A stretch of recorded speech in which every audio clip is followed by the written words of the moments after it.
This is 5 ways I've been able to improve my hiring process in the real estate brokerage to make it significantly more successful.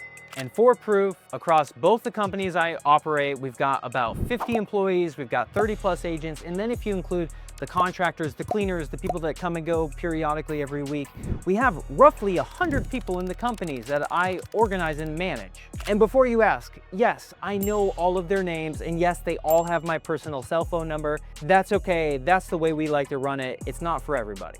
Tactic number 1, do group interviews. All right, I was looking to fill a transaction coordinator position for a real estate brokerage, and we had all of these applicants. I was like, I don't want to interview all these people. So what I did was I scheduled a group interview, and I gave 10 of them a link to join the group interview on this day and time. Of those 10 people, 5 of them showed up. Perfect, already self-selected out.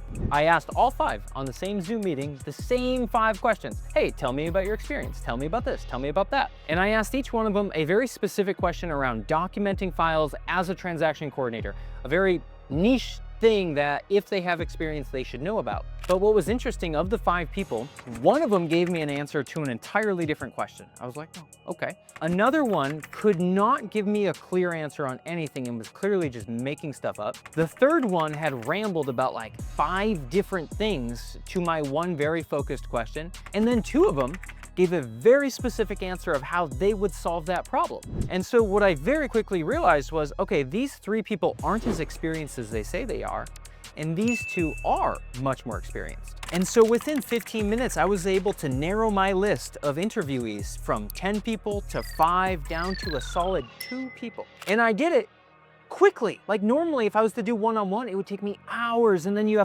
like trying to compare the different interviews to see how people did well. If you're like me, you'll interview someone and be like, wow, this guy's really cool. I really like him. He seemed really smart. It helps me be a little bit more focused on, okay, this is the job I'm hiring for, and not, do I like this person? Tactic number 2, test projects. This is brilliant. No idea where I got the idea, but I love it. Each one that gave good answers and seemed to do well in the group interview, I gave them both the same exact test project. So what I did was I gave each of them roughly a 2 or 3 hour video training on how we run our transaction systems.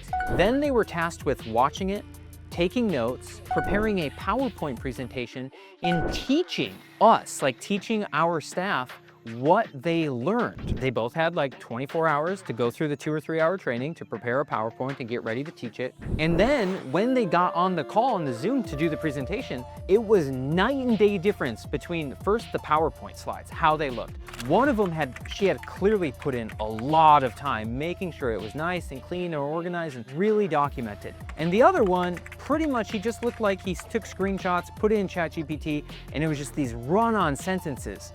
And so I noticed that the first team member was able to quickly articulate things in her presentation, whereas the second one had just used a bunch of filler language. And then I got to see how they could teach, because as a team, we're gonna always be learning different things, and I'm learning different stuff, and my team is learning different stuff, and we should be able to teach and articulate that to each other. And if you can't, it's like, well, what are we doing? And so by doing these test projects, one, it identified who was willing to sit down and watch something for 2 hours, have the discipline to take the notes, and put it together in a short window within 24 hours. And they're getting paid for this, by the way. So it's like, it's not a free project, because you want people that do it and show up well. 2, it shows how much they picked up or heard from these video trainings. It's often not what's said, but it's what's heard from people. And it's bananas, but those are totally different things. You could tell she actually listened to the presentation and to the training sources, whereas the other guy, not as much. He was just kind of regurgitating the same thing. Tactic number 3. In the very beginning, whenever we bring somebody on, we tell them the first 90 days is a probationary period. It's going to be a good test for us to see, are we a good fit for you? Are you a good fit for us? Do you hit deadlines? Do you hit standards? Are you a team player? Are you willing to help other people out? We clearly set the expectations of what they need to get done in that 90-day window. And this is really nice because instead of me being the bad guy being like, hey, you're not doing your job, blah, blah, blah, it's more like, hey, these are the expectations. How can we help you hit it? You're falling behind. And so it takes the pressure off of me, because I used to be a little afraid of the conflict. I'd be like, oh, I don't want to like push them or rush them. It's like, well, these are the expectations. Can you hit it? Yes or no? If you can't, that's okay. We'll find someone else. And so by putting them, you just get to see if they're a good fit, and you don't have to feel like you're committed to them for the rest of your life.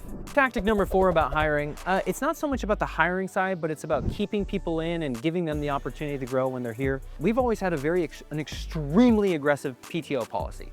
So in our company, we give 21 days of paid time off. We have unlimited time off if they need it, if they have an accrued paid time off. And we give a sabbatical every 3 years so they can take a nice long trip and take a break and kind of recharge. For example, I just hired somebody from a company where if she wants to take a day off, she has to give a 3-week notice just to take 1 paid day off. Otherwise, it's unpaid. What is the point of that? And so I think it's a push and pull. If you're gonna say, hey, these are hard expectations, you have to hit these, then, well, it's like, well, where's the benefit? And so I very much believe that we push for the job to be completed, not necessarily just for the hours itself, because some weeks are different and, you know, it's just like life comes up. Just like the Patagonia founder says, is let your team surf. If they crush it at work, let them take the time. If they don't, then find someone who does. Tactic number 5, I wish I had learned this earlier. Create a scope of work. So when I used to hire people and give them a job, I would just be like, all right, here's your title, here's your role, here's your pay, go. And be like, wow, what do you want me to do? And then 3 or 4 months would go by and I'd be all mad. Be like, well, why aren't you doing this? Why aren't you doing that? And blah, blah, blah. And be like, well, I didn't even know you wanted me to do any of this. I'd be like, ah, yeah, you're probably right. And so now, oftentimes, especially if you're bringing in like a project person, someone who's gonna run a project for a period of time, you're gonna roll out a scope of work. Here's an example of one that we just launched for our property management division. It's gonna have things like targets. Here's what I need you to accomplish. It's gonna have milestones and deadlines. And so I wrote, on the 30-day mark, this is what needs to be done. 60-day, 90-day, 120-day mark, these are all the things that need to be done by these dates. Then here's the resources. Here are the things that are gonna help you figure out and solve this or build this project, whatever it is. And then here's your budget. If you need to hire a consultant or do this or buy a tool, here's how much money you can use discretionarily, of course, for the project, if you need to. And then finally, I just wrote down a list of all of my thoughts around what I think things should look like or how it should work.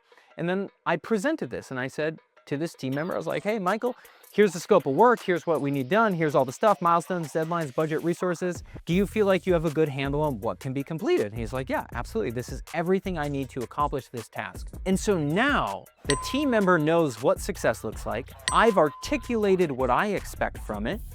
And everything is in writing, and it's this easy process to get things done. And I do a weekly check-in call with him for an hour a week where he reports the findings, updates, make decisions together. So it's not like every day he texts me 3 or 4 things to answer questions. He takes his questions, puts them in a document, we answer it all at once. I get back to him when we can have scheduled time. It makes my life and his life a lot easier. It allows him to be successful, and it prevents me from being frustrated when the work isn't as good as I felt like it should be, because I would never say that. I was terrible at it. Follow these 5 things and I promise hiring and training, and if you have to, firing, it makes your job as a leader easier. And it makes their job as a team member more clear of what they need to accomplish. And then also they can show up and be like, yo, dude, I did a really good job, look. Or, hey, I'm kind of missing the mark, I need help. And they can ask for it because it was clear. So, hope that helped. Aloha.